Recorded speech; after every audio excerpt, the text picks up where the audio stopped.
Barbara, la présentatrice et générale en chef de cette émission Quoi de neuf doc, m'a dit il y a quelques jours, écoute, vendredi, c'est la rentrée de Radio Campus, tu veux pas venir faire un petit billet d'humeur?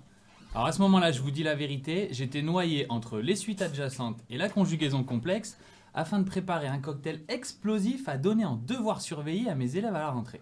Alors je sors la tête de l'eau, j'envisage la proposition et je lui demande des précisions. Mais quel est l'objectif de l'émission? Y a-t-il un thème à respecter? Ai-je le droit de parler de l'hypothèse de Riemann? Alors là, elle me répond non, pas d'hypothèse de Riemann, ne t'inquiète pas, il faut juste que tu fasses la promo de notre émission et que tu dises que je suis la meilleure. Comment ça la meilleure?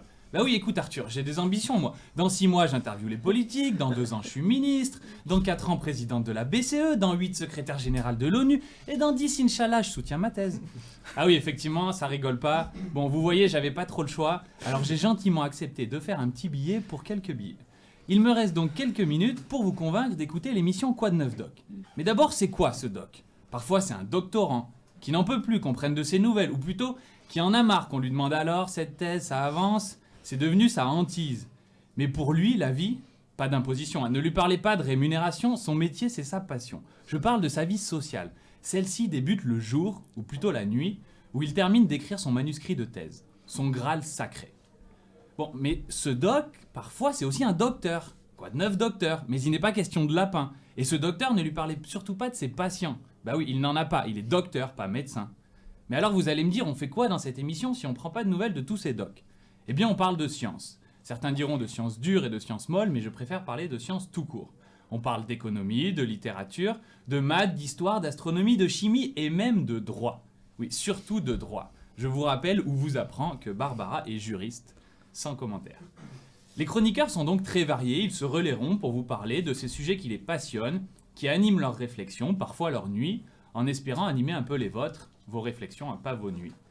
La parole est libre et les intervenants hautement pertinents puisque c'est de la vulgarisation scientifique avec des experts qui n'ont pas encore eu le temps d'être vendus ou loués à des lobbyistes de toutes sortes. Croyez-moi, de nos jours, ça n'a pas de prix. On parlera de biomimétisme appliqué à la crevette capable de supercavitation, de la dynamique de long terme des inégalités économiques, du principe de laïcité, de l'amarrissage raté de Schiaparelli sur la planète rouge. Il arrive même qu'on prononce le mot de jurisprudence. Je m'excuse pour ceux à qui ce mot donne la chair de poule. Alors si ces sujets vous intéressent, ou si vous souhaitez simplement découvrir la diversité des jeunes chercheurs du bassin clermontois grâce aux 8 minutes avec d'Olivier, il faut absolument vous brancher sur le 93.3 les 1er, 3e et 5e mercredis du mois entre 19h et 20h. Je répète, entre 19h et 20h, l'heure a changé, il paraît que c'est la mode. Mais je vous vois venir, vous allez me dire, le mercredi j'ai danse. J'ai Uno avec mon petit frère, Scrabble avec mamie, construction en allumette avec pignon, peu importe, ça ne me regarde pas. En revanche, ce qui me regarde, c'est que vous puissiez en toutes circonstances écouter Quoi de neuf doc. Et là, tout est prévu. La diffusion pour baladeurs, ou podcast pour les bilingues, sera disponible sur le site de Radio Campus, celui de Doc Tauvergne, ainsi que sur son Facebook. Le tout, je ne vous le promets pas, dans les meilleurs délais. Et si malgré tout ça, l'émission ne vous intéresse pas, écoutez-la quand même pour que madame devienne présidence et que je touche mes billets pour cette super promo.